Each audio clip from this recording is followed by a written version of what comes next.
The African is not African. The African right now is a coconut. Our governments are coconuts. Our pastors are coconuts. Our bankers are coconuts. Our professors are coconuts. Our doctors are coconuts. Our entertainers are coconuts, who are all trying to emulate what they call the global West. And when they accept the principles of the West, they accept not only the principles in terms of their function, but the culture also of these functions. Childbirth, cut the women up. Banking, you can only use money. You can't use your cattle, you can't use your land. Education, memorize Hitler and the wars of Europe. Church, go to church, pray so that your sins can be forgiven. Brown on the outside. But we are struggling with an African whose mind has been wired by white people. This is what worries me even about young politicians. They seem to know what's wrong with the government, but they don't know what to do when they get there. In some certain cases, it's a disaster. Because when these young men get into power, they'll even do worse than what the adults have been doing. We needed a new software.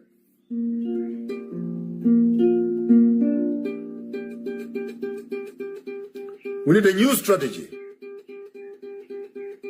a new planning, a new thinking. Let's look at other countries that have succeeded. China, Malaysia,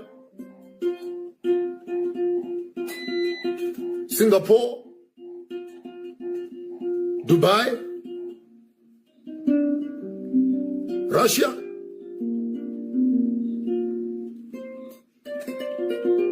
Look at the recipe of their success and tell me, those successful countries, what are they doing with their culture and how are they navigating the political terrain using their indigenous cultural, ethical software.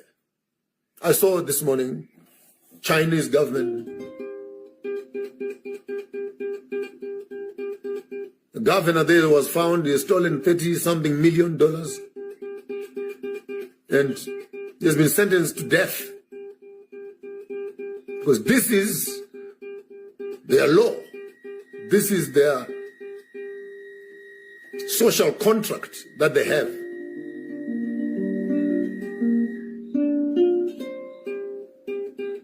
With their people.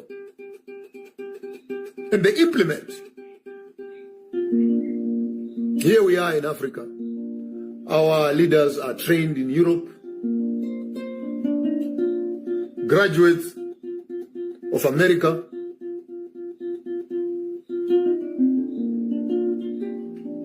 Business partners of the Chinese.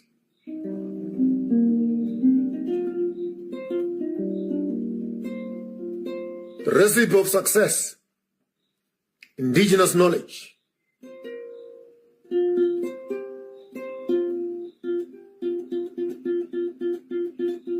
Western technologies, indigenized and hybridized to solve African problems. Recipe of success is when the young people combine their strength with the wisdom of the old people.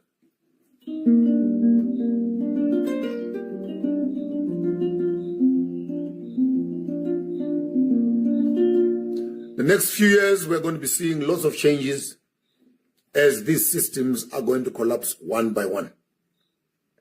We're going to be seeing pastors being stoned by their own members. We're going to see people removing their monies from the bank and beginning to do their own community saving systems. We're going to see presidents being stoned by their people, because the lies of politics are unending. We're going to see boycott of European systems as people are finding their voices, finding their health, finding their moral and ethical anchoring. This global village that you are moving into, my fellow Africans, the question I've always asked you, what are you going to be in that village? You were slaves for the past 400 years. Now you're no longer slaves in chains, but you're slaves in your mind. When the global village is finally upon us, cashless society, who controls the cash? No IDs. Who controls IDs? World standard health. Who makes those drugs? World standard education. Who writes that curriculum?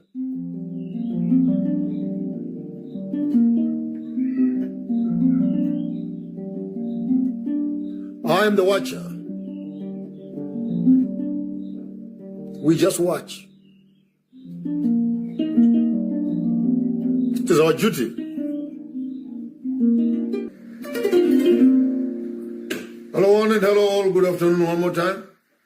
You're on your afternoon drive live with Maponga J, broadcasting from Harare, Zimbabwe. We have just traveled safely from Burkina Faso.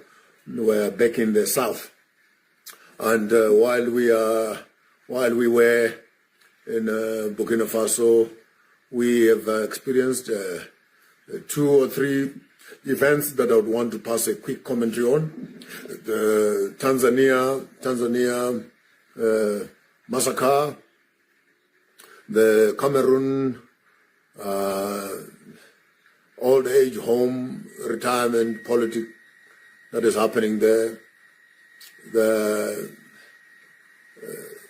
stoning of the president of Zambia, and the invasion of Nigeria by America, quite interesting. And also in the shadow of that, the Madagascar and Indonesia Gen Z takeover of their governments there.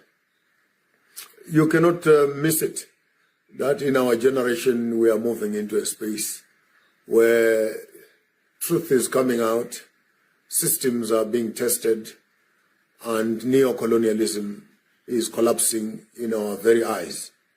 It collapses not because people don't believe in the patriotic efforts that the liberation struggle movements have been able to bring to the country. But the collapse is due to the failure of leadership to understand the dynamics and change of politics within a national, a regional, and an international framework. The local understanding is based on the absence of governments during the struggles of the people, be it employment, be it services, be it roads, be it hospitals, be it the invasion of their own privacy due to international pressures. All these are small little things, but when you add them up together, they may build up into what we call the political unrest. And the regional politics, we begin to see that countries are slowly getting interested in each other. What happens in Indonesia also happened in Egypt some few years ago, if you remember. And the Indonesian government, the young people there, they ended up taking power into their own hands. In Tanzania, oh, that was a sad event indeed, because 98%, I think that's an exaggeration.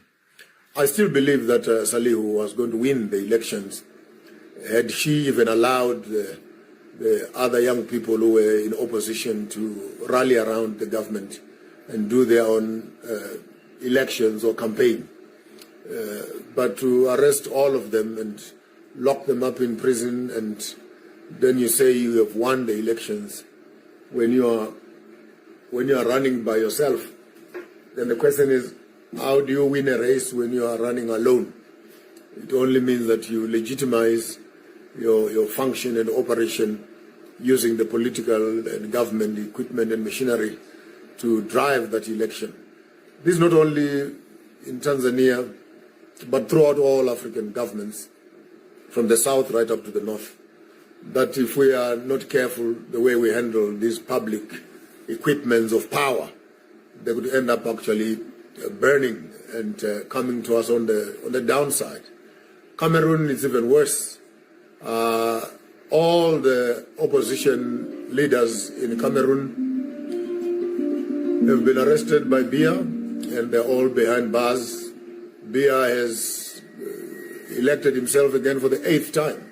He is the president of Cameroon, the longest serving democratic leader known in the world. And I'm using the word democratic because I want you to simply understand the fact which I've always been emphasizing on Farmers of Thought, that we cannot build lots of trust on political systems because by nature they have vulnerability and are capable of being manipulated. Democracy is not watertight. Democracy is a plastic baby. It's fluid. It always takes the container. It always takes the shape of the container in which it has been put. And I think African people have put too much trust.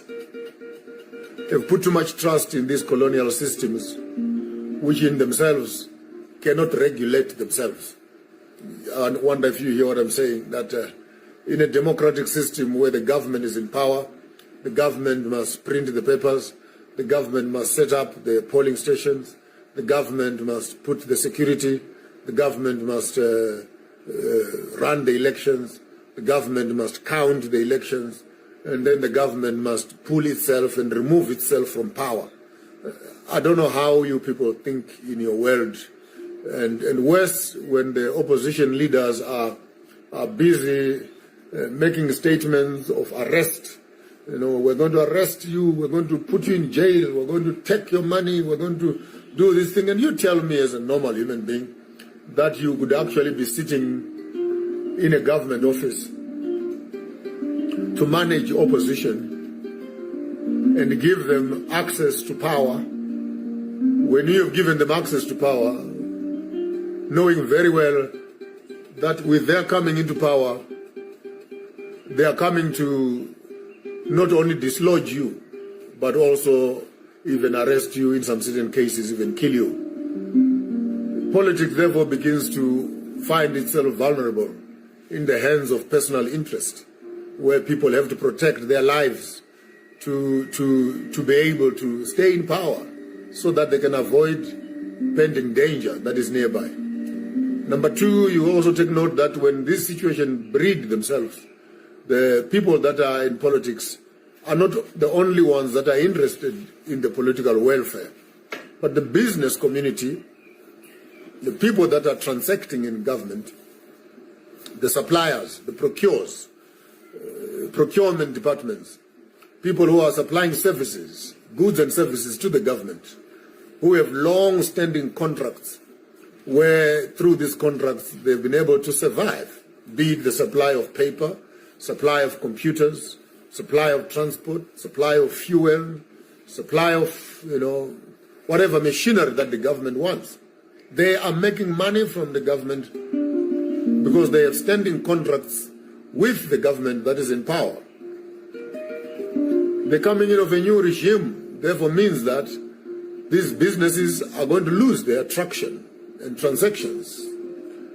And for sure, these government officials will have a very big interest with the relationships that they already have with the multinational companies and the local businesses to make sure that those contracts are maintained.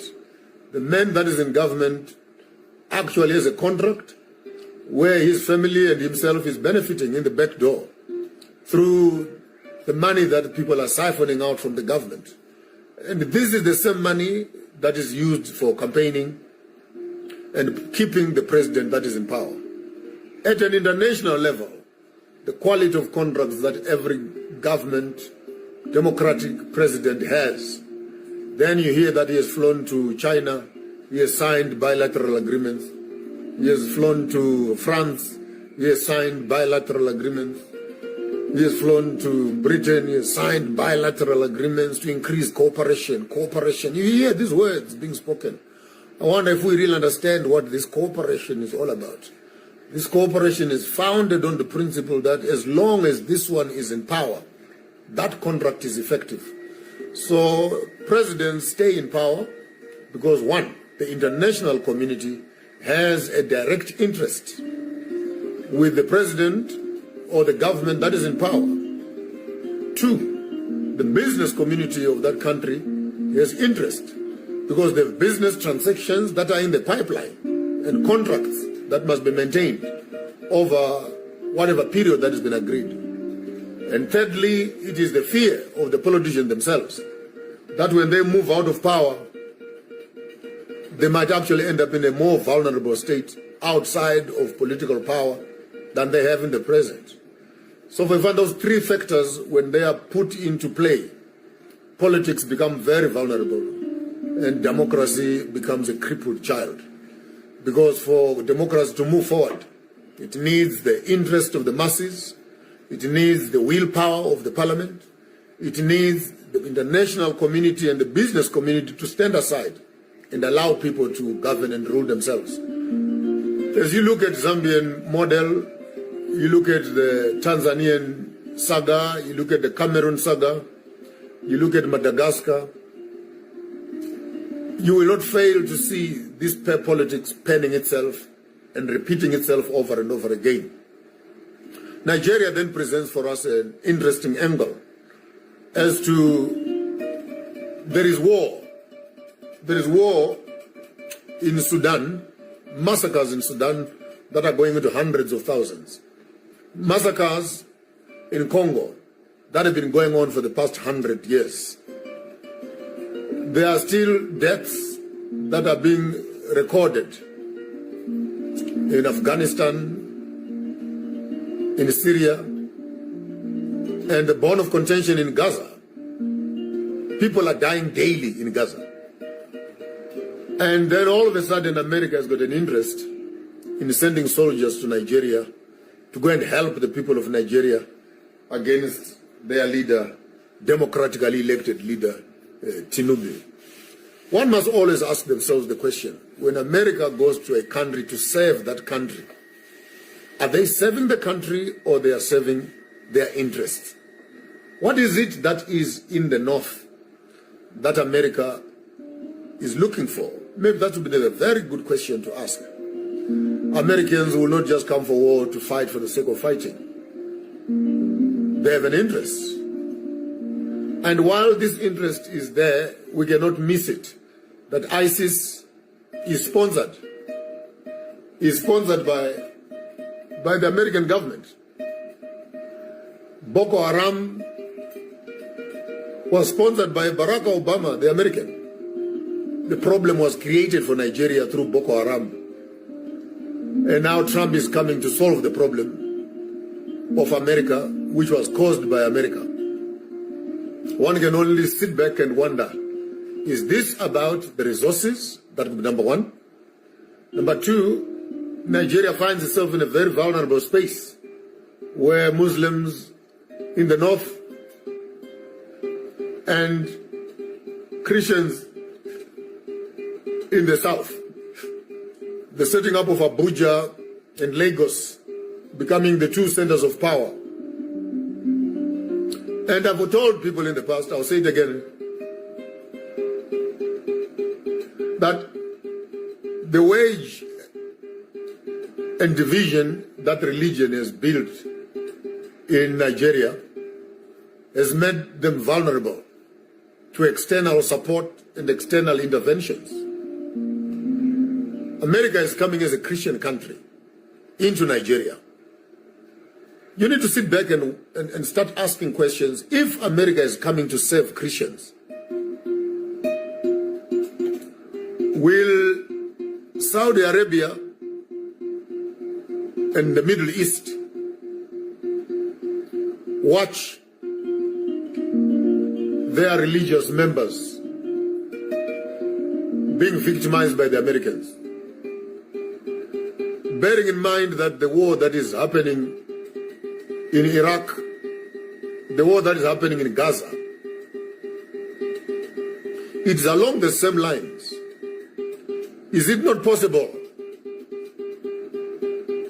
that the war between Christians and Muslims is now changing grounds to be fought in Nigeria?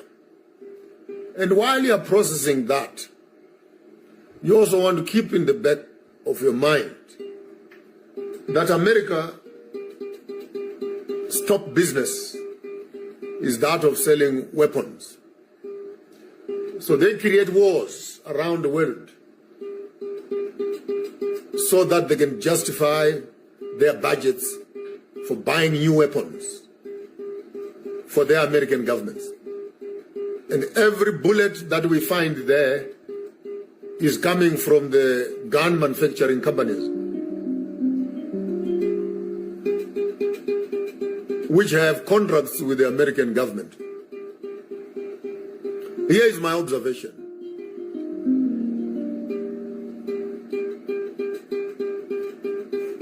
Here's my observation. Muslims versus Christians and the Jews are the bankers, the sponsors of the war through the banks. Because every bullet costs money. Every aeroplane and missile costs money. Every soldier who is walking and spending a night out is costing money. So the Jews are businessmen who, through the banks and the gun manufacturing industries, make money out of war. Out of war. So it is Allah, Jesus, and Yahweh who are at war. And while the gods are fighting, people are dying. I was suggesting that these gods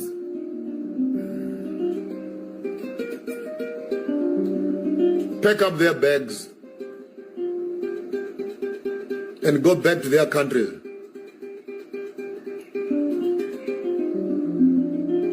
Religion divides us. Spirituality unites us. And until Africa begins to learn to watch the wars of governance, the superiority of democracy over indigenous governance systems, the wars of education, ideologies, the wars of food,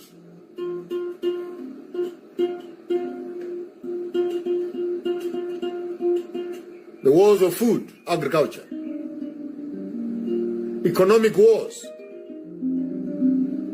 superiority of the American dollar, and the means of transactions on the international community. COVID taught us wars of health, the wars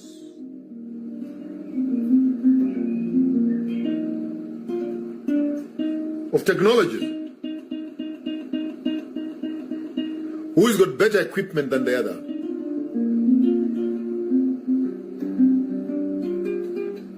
Ultimately,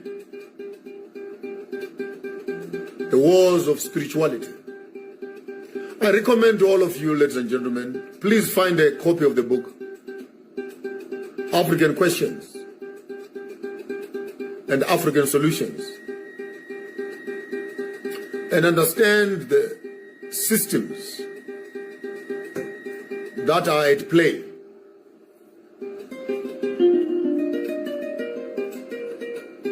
in our political conversations. Gaddafi died in economic war. It's unfortunate.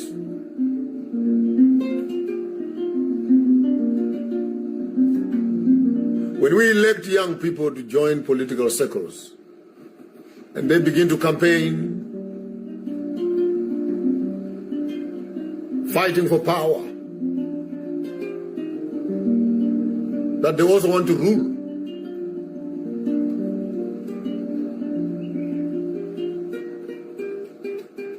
The question is not whether they can rule or not, but what tools are they going to be using? What gods are they going to be using when they get into positions of power? What currency are they going to be using when they do transactions? What kind of curriculum are they going to be giving us to develop the next generation? What kind of food? Ultimately, what kind of spirituality tools are they going to implement? Build more churches? Build more mosques? Because what a man deems to be spiritual becomes the motivation for war, or they can become instruments of peace. So in my observation,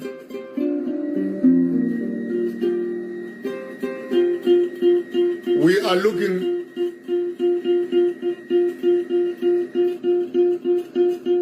at a turn of events where the African needs to find his soul. The African needs to find his voice, where the Chinese are becoming more China, more Chinese, where the Indians are becoming more Indian, where the Europeans are becoming more European, where the Americans are becoming more American. I wonder what the African is becoming.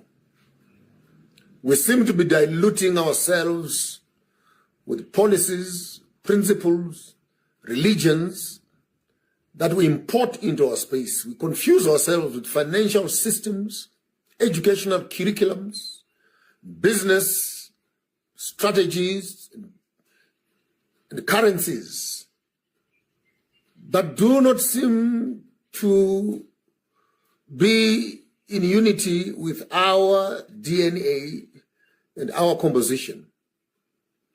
And the more we try to be like them, the more we lose ourselves. Every time you try to be like another person, you deprive them the opportunity to experience you.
Africa, Mama Africa, oh, yeah. You make Africa great. Thank you, Africa. Thank you, Africa.